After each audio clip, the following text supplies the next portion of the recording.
салом бинандаҳои азиз, барномаи навбатии равондармониро аз телевизиони тоҷикистон манзуратон медорем. имрӯз ба ҳамаи саволҳои шумо посух мегӯянд номзади илми равоншиносӣ Нодир Амонов. тӯли ҳафта як қатор бинандаҳои мо ба унвони барномаи мо саволҳои худро ирсол намуданд ки айни замон ман онҳоро якояк мехонам ва ба ҳамаи онҳо равоншиноси мо посух мегӯянд. Сатор менависад: ман ҳамсарамро дӯст дошта наметавонам. дар ҳақиқат баъзан дар ҳаёти оилавии мо ба ҳамин хел ҳодисаҳо рӯй медиҳанд. Сабаб дар он аст ки падару модар кӯшиш мекунанд ки мувофиқи таби дили худ барои фарзандашон ҳамсар интихоб кунанд ва вақте ки дар маслиҳат ин кор амалӣ намешавад, дар маслиҳат масалан вақте ки аз фарзандон намепурсанд ки онҳо оё розӣ ҳастанд ё нестанд ва зӯран дар онҳоро маҷбур мекунанд ки ин оиларо барпо кунанд, чунин ҳодиса рӯй медиҳад. албатта ҳолати хуб нест, чунки вақте ки мард дӯст намедорад, ӯро маҷбур кардан бисёр мушкил аст. лекин агар ки зан дӯст надорад, ба ҳар ҳол ба хотири фарзанд, ба хотири дигар боз расму русуму дигар анъанаҳо оҳиста оҳиста вақте ки мард муносибаташро дигар мекунад, гуфтору рафторашро дигар мекунад, зан оҳиста оҳиста боз ишқаш пайдо мешавад ва дӯст медорад. лекин дар айни замон барои сатор бисёр мушкил аст дӯст доштан. лекин ба ҳар ҳол ҳеҷ вақт гуфтан мумкин аст ки қатъиян ки мумкин нест ки масалан ин масъала ҳал наша ба роҳи мусбӣ. агар сатор худаш хоҳиш дошта бошад, ӯ дӯст дошта метавонад. масалан чӣ гуна дар рафтору гуфтору ҳар гуна ҳаракату амалҳои ҳамсараш бояд ҷиҳатҳои мусбиро биҷӯяд тавассути муносибатҳои ширин, тавассути суҳбатҳои ширин, тавассути гуфтори хуб, умуман тавассути комплиментҳои гуногун. вақте ки ҳамсараш як коре мекунад, як гуфторе мекунад, ҳар замон ӯро дастгирӣ мекунад, таъриф мекунад, он гоҳ ҳамин хел оҳиста мешавад ки муносибату рафтору гуфтори онҳо ба якдигар рост омада, оҳиста оҳиста дар байни онҳо аввал дӯстӣ, баъд оҳиста муҳаббатам пайдо шуданаш мумкин аст. тамоми ҷангҳои афкор хушунати ақлу дил аз дӯст доштани дигарон аст.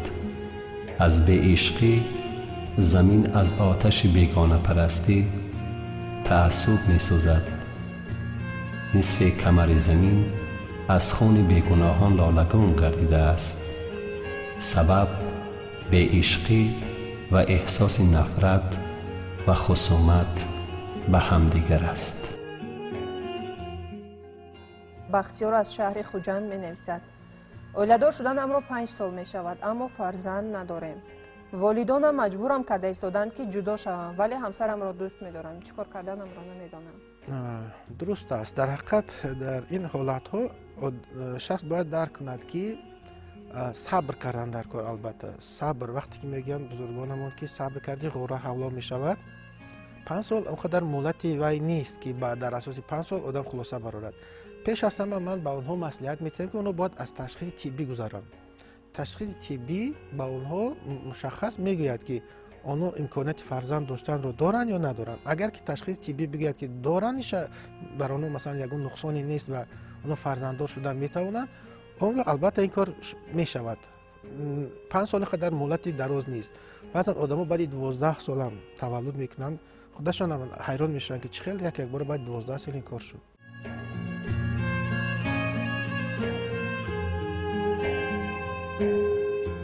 инсон барои ба даст овардани сабру бурдборӣ ва ҳамин тавр расидан ба ҳикмату дониши судманд бояд сарду гарми зиндагиро бичашад ва аз имтиҳоноти зиёде сарбаланд берун ояд.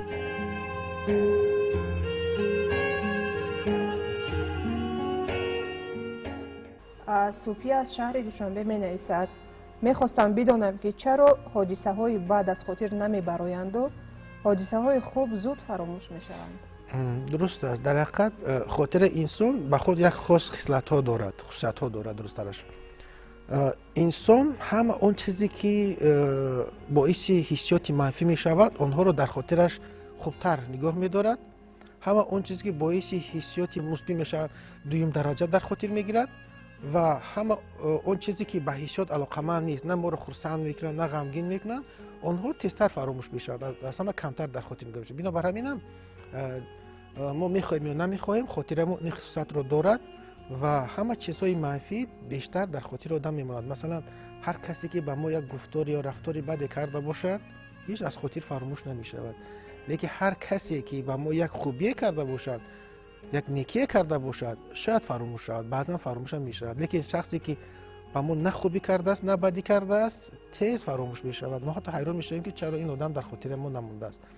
اکنون چی باید کرد؟ باز انسان چخیلی که گفتیم خاطرش خصوصیت‌های خاصی دارد. یکی از خصوصیت‌های آن فراموش‌کنی است. فراموش‌کنی این جهت منفیش که چیزی خوب، چیزی اخبارات ضروری از خاطره فراموش می شود.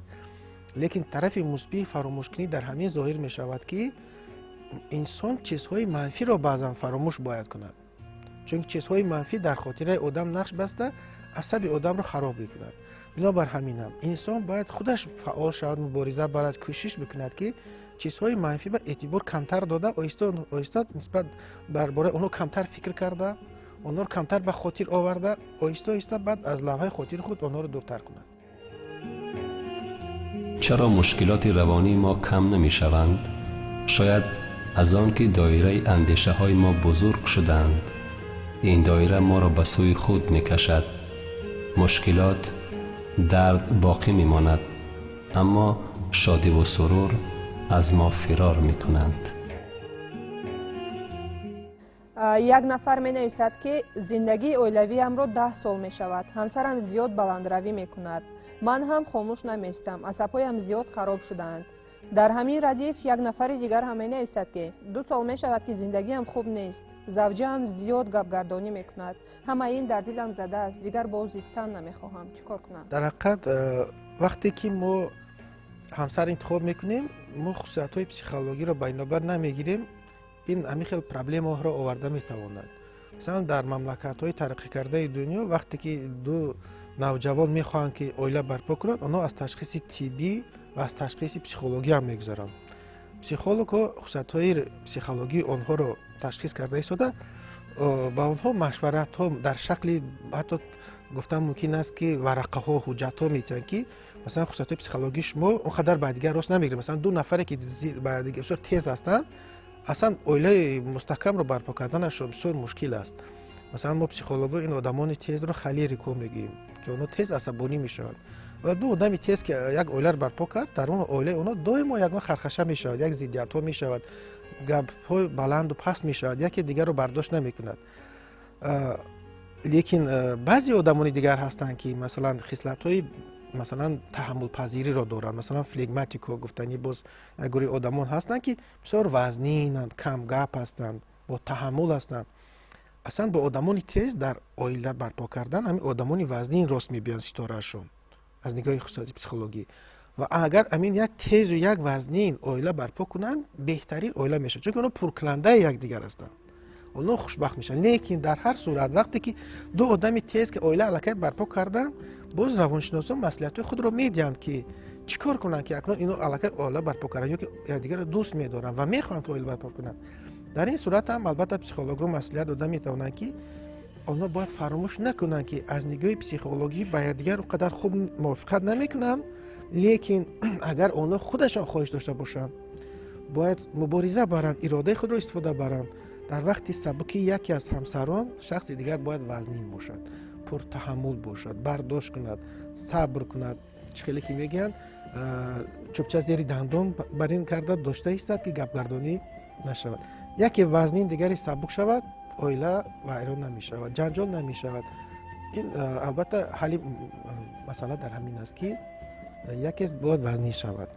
وقت این شرط نیست که باید همه وقت زن باید وزنی کند، این وابسته از وضعیت است. مثلا وقتی که زن سبکی را که پیشه کرد، مردی با تحمل و با صبر و فاضل و عاقل و دانا باید وزنی شود، باید صبر کند، گپگردانی نکند، خود به خود بگوید که به خاطر عائله‌ام، مستحکمی عائله‌ام من باید صبر کنم. گفته همین خیلی گفتم ممکن است که پوزیشن بگیرد و میتواند که عائله اونها باز مستحکم و خوب باشد.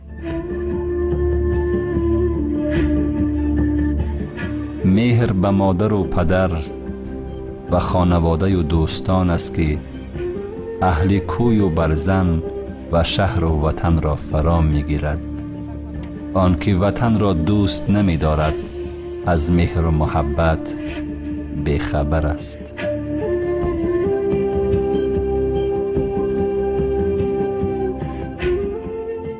معروف از شهر دوشنبه می نویسد که خواهرم اویله‌دار است و صاحب 3 فرزند، ولی شوهرش پسندش نیست چون که نسبتش بسیار بدرفتاری میکند.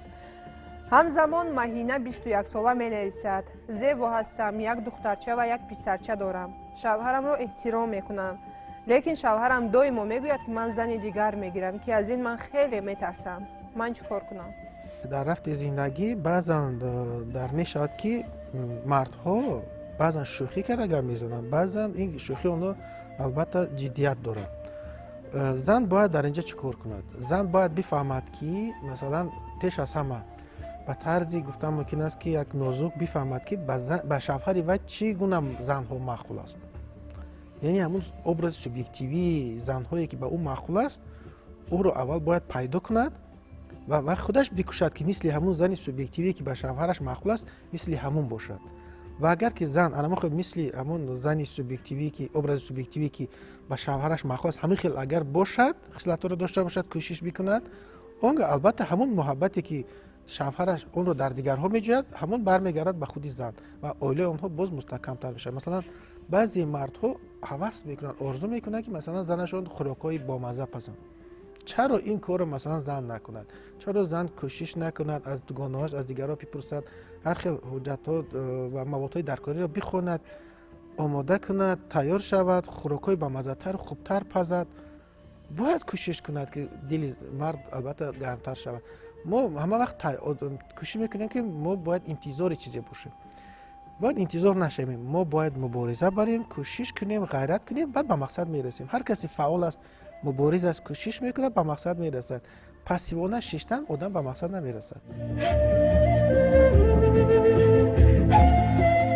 آنکه هر پیش آمد ناگواری را از چشم بد روزگار و از بدخواهی دیگران می‌بیند و هیچ تقصیری به عهده خود نمی‌گیرد، از این گونه پیش آمد بسی خواهد دید.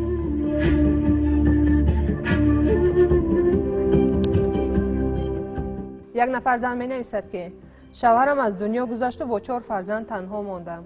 عصب‌هایم زیاد خراب شدند و من چی توصیه می‌دهید؟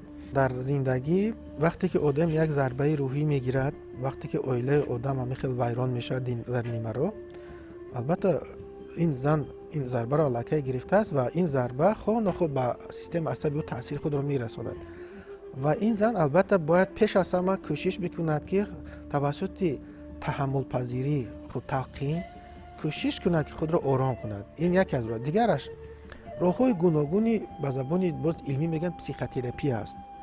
یعنی راه‌های آرام کردن عصب است. مثلا چخیلی که ما میگیم در مثلا در لب آب شیشتن، آواز آب، آواز جوی، همین چیزها عصب آرام میکند. یک دیگرش که موسیقی تراپی است. یعنی نیم ساعت پیش از خواب رفتن موسیقی فورا بدیلش گوش کنه خوابش برد. یا نیم ساعت پیش از خواب بیدار شده اول نیم ساعت یک موسیقی فورا گوش بکند، بعد از خواب بخیزد، به هوای تازه بسیارتر به سیر و گشت برود.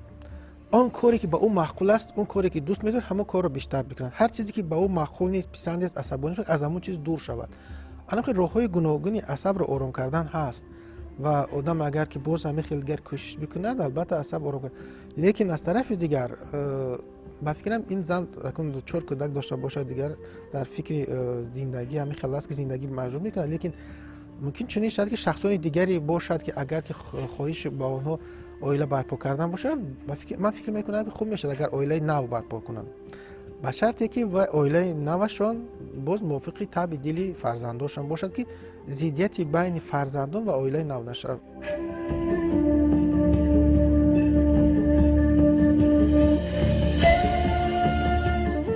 نشاط و خوشدلی اعتماد به نفس شما را تقویت و زندگی را دلپذیرتر می سازد و باعث می شود که اطرافیان شما شادی بیشتری را احساس کنند. خوشدلی به معنای خوشخیالی و فرار از مشکلات نیست، بلکه نشانه خوش و ذکاوت شماست.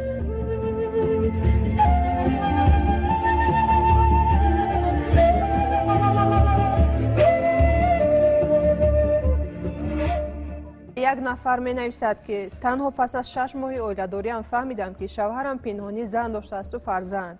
ҳамсараш аз ӯ 10 сол калон аст. аз аввал муносибаташ бо ман бисёр сард буд. ман интихоби модараш будаму баъди аз олам гузаштани модараш вазъият ҳамон боз ҳам бадтар шуд. доимо ба ман бо таҳдид мегӯяд ки туро модарам хостааст, ман не. агар як калима мегӯиву шикоят мекунӣ талоқатро медиҳам. як моҳ мешавад ки дар хонаи модарам ҳастам. занг намезанад, суроғам намекунад. ман чӣ кор карданамро намедонам. вақте ки шавҳар дигар касро дӯст медорад ва падару модар маҷбур мекунанд ба каси дигар оиладор шавад, ин хел вазъиятҳо пайдо мешаванд. лекин дар ин ҷо албатта ноумед шудан дар кор нест.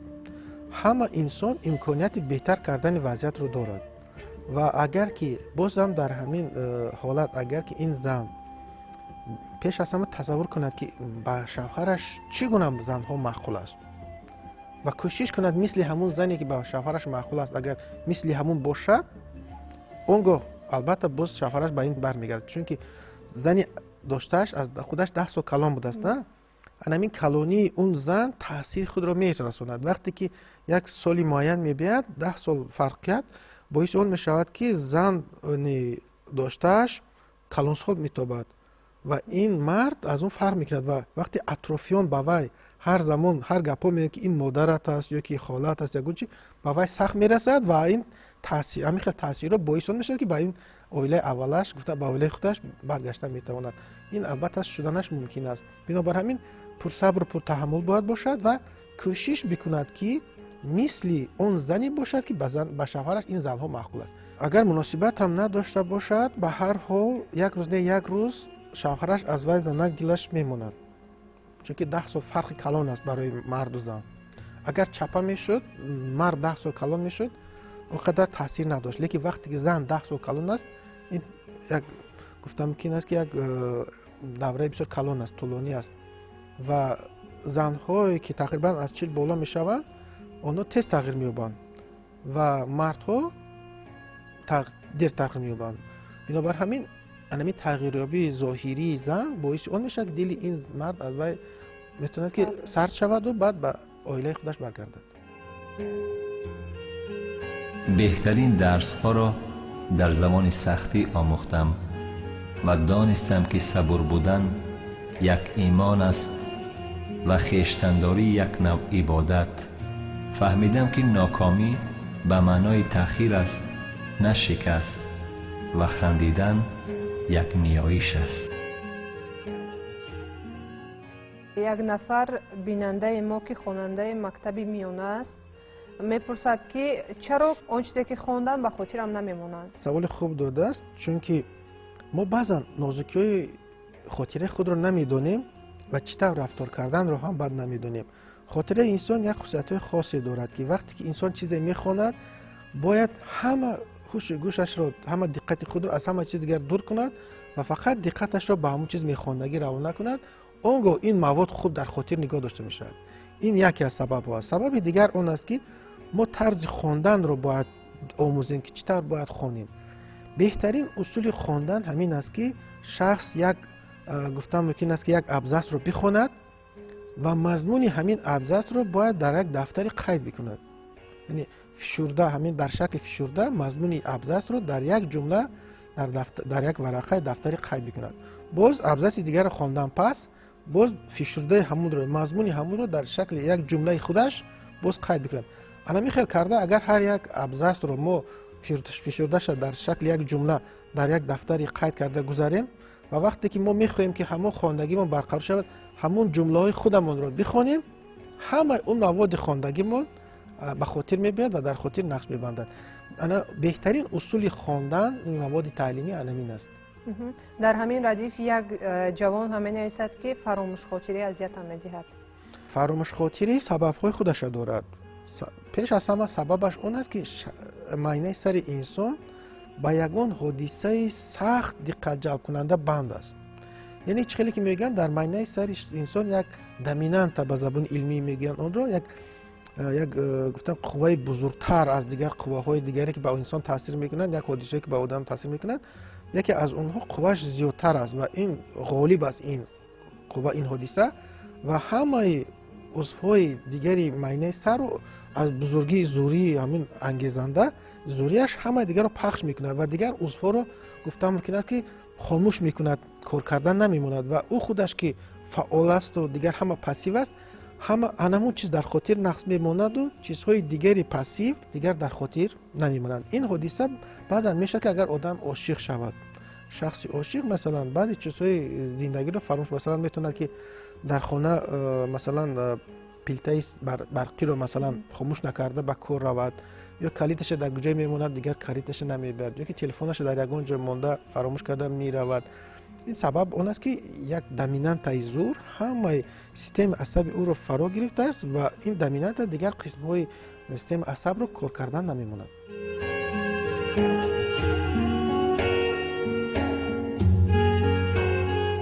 لازم نیست گوش کنید، فقط منتظر شوید. حتی لازم نیست منتظر شوید، فقط بیاموزید و آرام و ساکن و تنها باشید. جهان آزادانه خود را به شما پیشکش خواهد کرد تا نقاب از چهرهش بردارید. انتخاب دیگری ندارد. خرسندانه به پای شما در خواهد غلطید.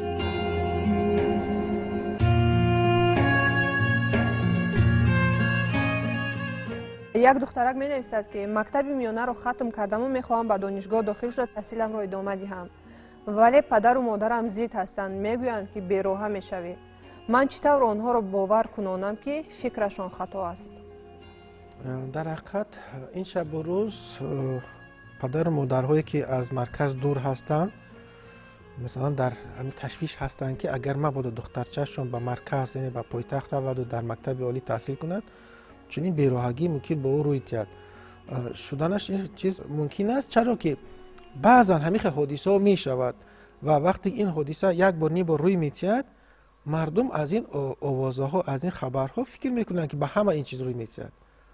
بنابر همین پدر و مادر پیش از همه البته خوشبختی فرزند رو میخواهند و فکر میکنند که این چیز باعثی مثلا آینده خوشبخت نشدن فرزندشان شود. بنابر همین هم آنها این موقع رو میگیرند.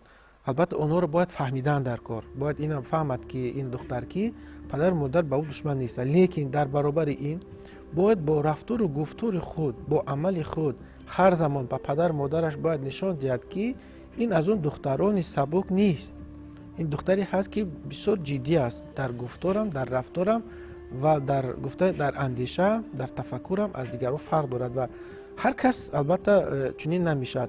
وقتی که با گفتار و رفتار و اندیشه های خود باوری در دل پدر و مادرش رو پیدا میکنه، پدر و مادرش هم البته مناسبتش هم ممکن دیگر کند. یک طرف دیگر با هست که شاید در مرکز مثلا در پایتخت اونها یک خویش تباری داشته باشند، ممکن اونها را حتی استفاده برد که مثلا از اونها خواهش کنند که اونها میانه رو بزن شوند که مثلا ما راضی هستیم که در دوام تحصیلش در خانه ما بخواند، ما او رو نظارت میکنیم مثل پدر و مادر، مثل خویش تبار غمخوار و البته بی نظارت نمیموند، ما زیر نظارت ما میموند. بنابر همین هم در دل همون پدر و مادر بعد باوری پیدا کنندن در کار که آینده این کار درخشان است، از این آینده آنها باید چیزی مثبت رو انتظار شوند نه چیزی منفی رو. ما میخوایم یا نمیخوایم فرزند به پدر و مادر مانندی دارد، مانند میشه. چرا؟ چون که فرزند در تربیه پدر و مادر است و هر چیزی که از پدر و مادر میبیند فرزند همون رو میگیرد.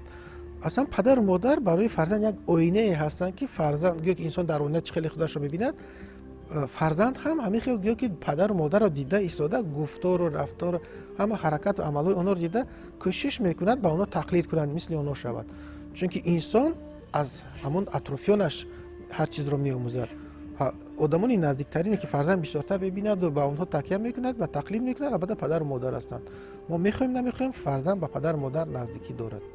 یک نفر می نویسد که زود غمگین میشوم و تا گریه نکنم آرام نمیشوم. در حقیقت سوال خوب دادم، چون که البته حادثه‌های گوناگون با آدم روی میتید. در زندگی گاه خرسندی دارد گاه غم دارد و یکی از راه‌های مثلا آرام کردن عصب این گریه هست و اصلا زنها از این اصول استفاده میبرند آزادانه و هیچ از گریه کردن آنها البته در حیرت هم نمیموند و این توسط گریه زنها هم استرس های منفی خود را میبرند و دلشون خالی میکنند. لیکن البته برای مرد این زیبنده نیست گریه کردن و مردها این استرس های منفی خود را توسط گریه برآوردن نمیتوانند. افسوس. بنابر همین هم در زندگی ضربه روحی که توسط استرس ها به سیستم عصبی انسان میشد بیشتر به مرد تاثیر زیاد دارد نظر به زن، چون که مرد نمیتواند مثل زن گریه کرده دلش را خالی کند.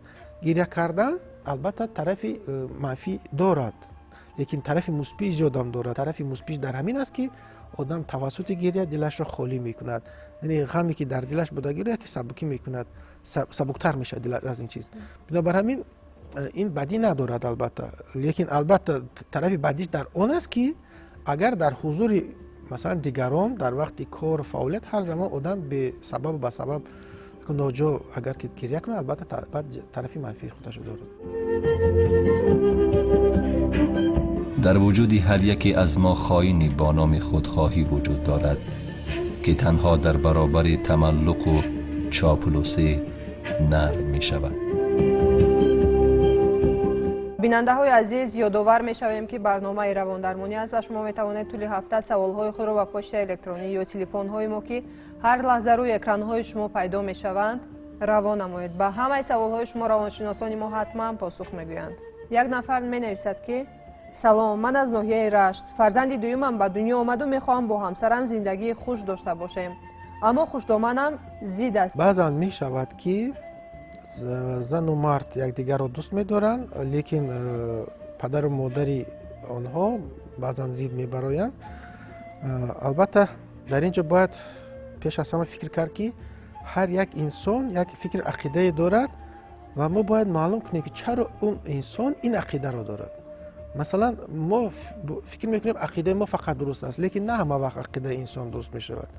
باید از نگاه همون خوشتامن هم باید مناسبت های اینا رو یک بار تحلیل بکنه، خود رو در موقع اون خوشتامن ماند تحلیل بکند که در نظر اون خوشتامن چی نمیرسد در زندگی اونها.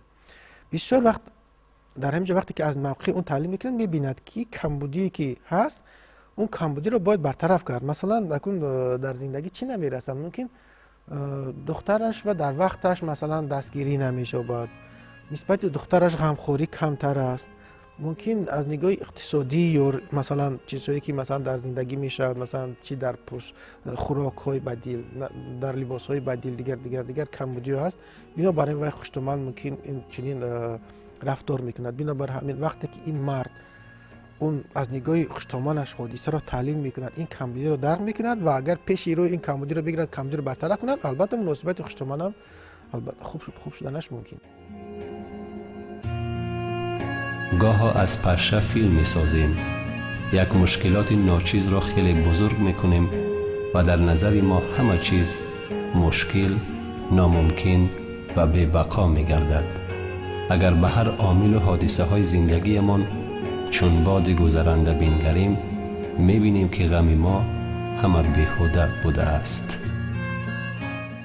در پایان برنامه به بیننده های ما چی مصلحت می دهید؟ من البته پیش از همه چی میخواستم بگم، چی خوب شد که همین برنامه تشکیل شد و توسط این برنامه بسیاری می توانند که سوالات خود را به روانشناسان بگویند و پاسخهای ضروری را بگیرند، هر گونه مشکلی های زندگی خود را بگویند و وقتی که از متخصصان مصلحت و مشورت درست را میگیرند، این مشکلات زندگیش را حل کرده زندگی آنها آبادتر می شود. زندگی ماجرا و نشیب و فرازهای خاص خود را دارد.